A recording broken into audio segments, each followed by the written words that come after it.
For nearly 40 years, Garbage Pail Kids have parodied some of the most popular pop culture trends of the decades. Nearly all of us that grew up in the 80s have come across these at some point. They were sold just about everywhere, from the corner drugstore to the neighborhood ice cream truck where I purchased most of mine. Majority of the kids wanted ice cream. I was standing there waiting for Garbage Pail Kids. The excitement of opening up new packs from the newly released series still resonates with me today. Trading my doubles with friends and sticking the triples on my Trapper Keeper at school will always remain among my fondest childhood memories. So without further ado, let's talk about how they were created. Garbage Pail Kids is a series of sticker trading cards produced by the Topps Company, which was already well known for producing baseball cards.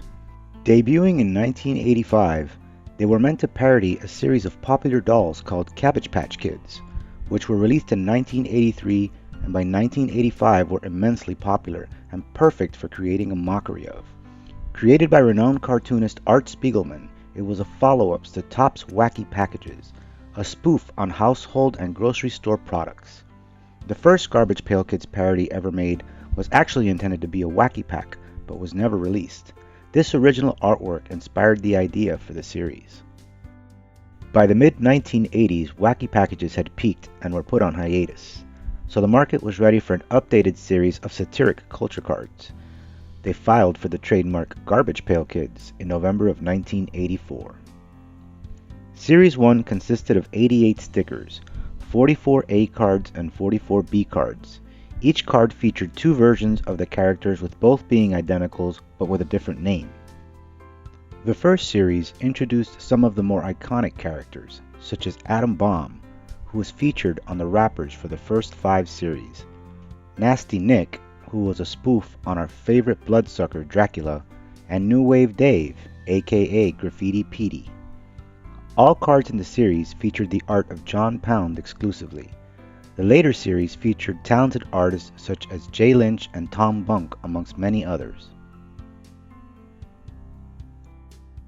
Series 2 was my personal favorite, as these are the ones I started my collection with.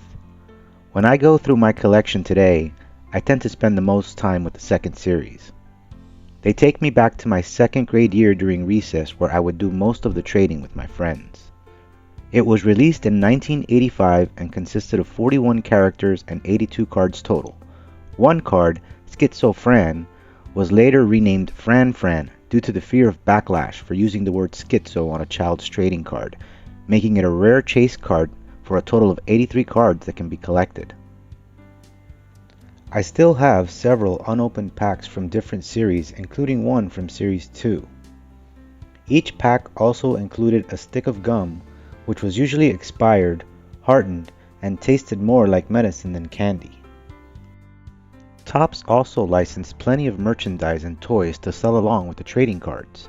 My favorite toys were the pop-ups, which featured different characters spring-loaded into a trash can. Once you open the lid, they come popping up and you can enjoy 3D versions of your favorite character. They also released random merchandise, such as these cool pencil cases, perfect for back-to-school time.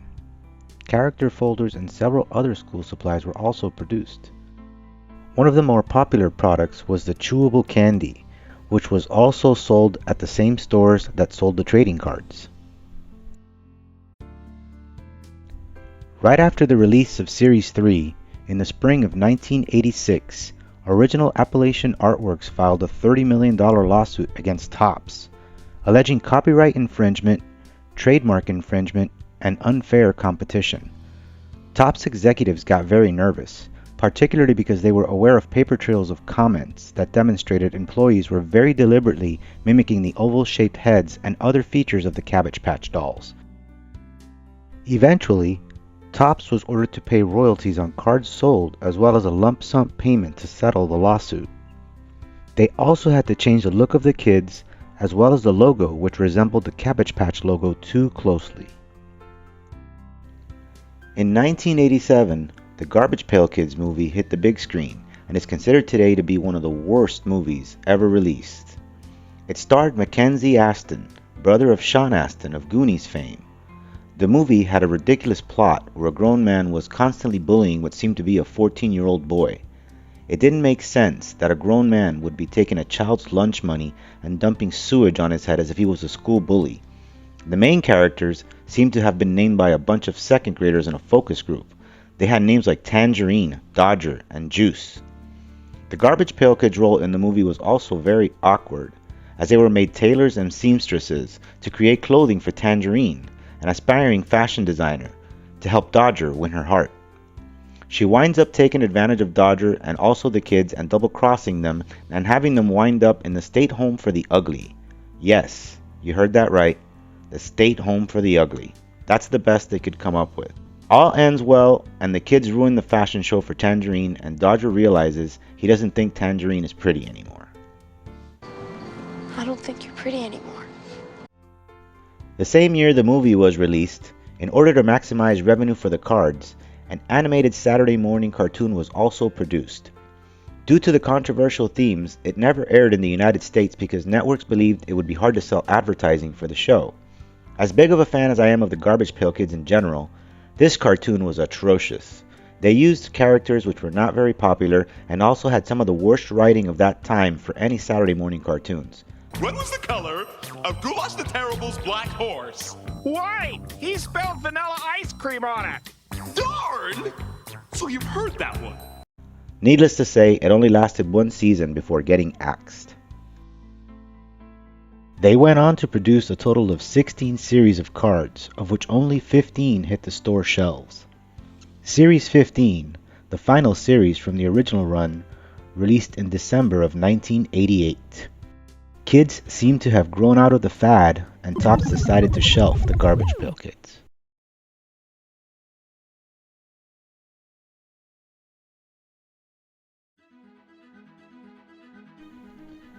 In the early 2000s, more and more things from the 80s began to resurface. The Rubik's Cube, Light-Brite, and Boglins, all popular 80s toys, began to hit store shelves again. Things like Masters of the Universe and G.I. Joe found their way back into modern times. The Garbage Pail Kids also decided to jump on the bandwagon, and in 2003, Topps introduced the previously unreleased 16th series from the original run as an all-new Series 1. I, for one, was very excited to see them on the store shelves again. This series also introduced collectible chase cards randomly inserted into packs. They included things like sketch cards, magnets, and shiny foil cards, which gave collecting them a new edge. Altogether, Topps released 7 series of the all-new series line.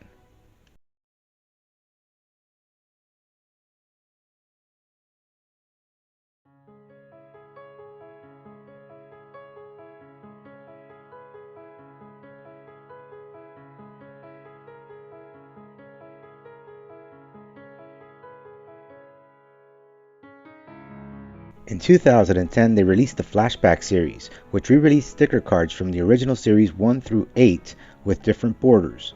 This set went on to last for 3 series. From 2012 to 2013, they released the BNS, or Brand New Series. Topps announced it would reboot the Garbage Pail Kids franchise with new character and content themes more reminiscent of the original 1980 series. Altogether, 3 series of this set were produced. 2015 was the 30th anniversary and they began the themed card sets. This would become the new format for the trading cards in modern times. Sets released since this one all carry some sort of theme to the cards. It made the cards more collectible than ever before and also began reaching a larger consumer base due to the different genres spoofed in each theme. The first 3 sets released after the 30th anniversary were As American as Apple Pie in Your Face, which featured parodies on all things USA, from politics to trends. The second was Prime Slime Trashy TV, which was solely based on parodies from everything on television. The third was Battle of the Bands. Yes, you guessed it. Parodies of bands and musical artists.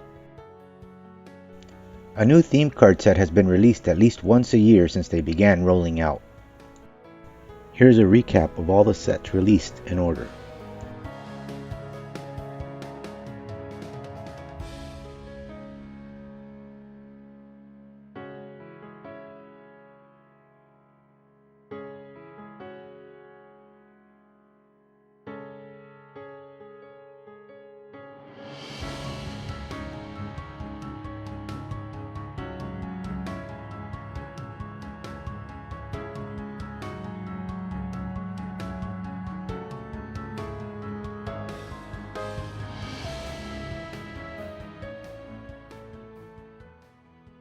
In between the regular yearly sets, Topps also released sets of Chrome cards.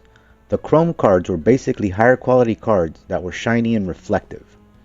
Within the Chrome series, they also released the Sapphire series. These are the most elite Garbage Pail Kids offered by Topps. They all have different color refractive borders, which give them the appearance of precious gems. The Sapphire series sent collectors into a frenzy because of the supposed low production numbers. Because they were less made, collectors became obsessed with getting an entire set. These boxes did not come cheap, some selling at upwards of $1,000. Mind you, there were only 32 cards in a box. Each pack only contained 4 cards instead of the usual 8. Personally, I was never interested in these since my stem for collecting is the nostalgia factor. In 2021, a new animated series began development for HBO Max, but very little news about the development has actually been released. Regardless, the Garbage Pail Kids are here to stay. As you probably know by now, I have a special place in my heart for these cards. I still purchase and collect the sets every year. I also decided to give card 1A, Nasty Nick, some real estate on my arm. The very first thing I see every morning is the Series 1 shower curtain in my bathroom, with a clear shower liner so I can try to find new details on the cards that I hadn't noticed before. I own many collectibles that were released throughout the years. In my bedroom, a couple of the folders that were produced for school in the 80s adorn my wall. On my shelf, I have the Funko vinyl mystery figures that were released in 2015 and 2016 on display. They offer a great likeness of the characters, with many having some type of accessory to go with them.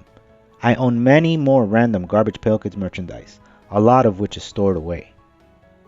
Hopefully, we will all still be talking about these crazy characters for years to come and from generation to generation. Thank you guys so much for watching.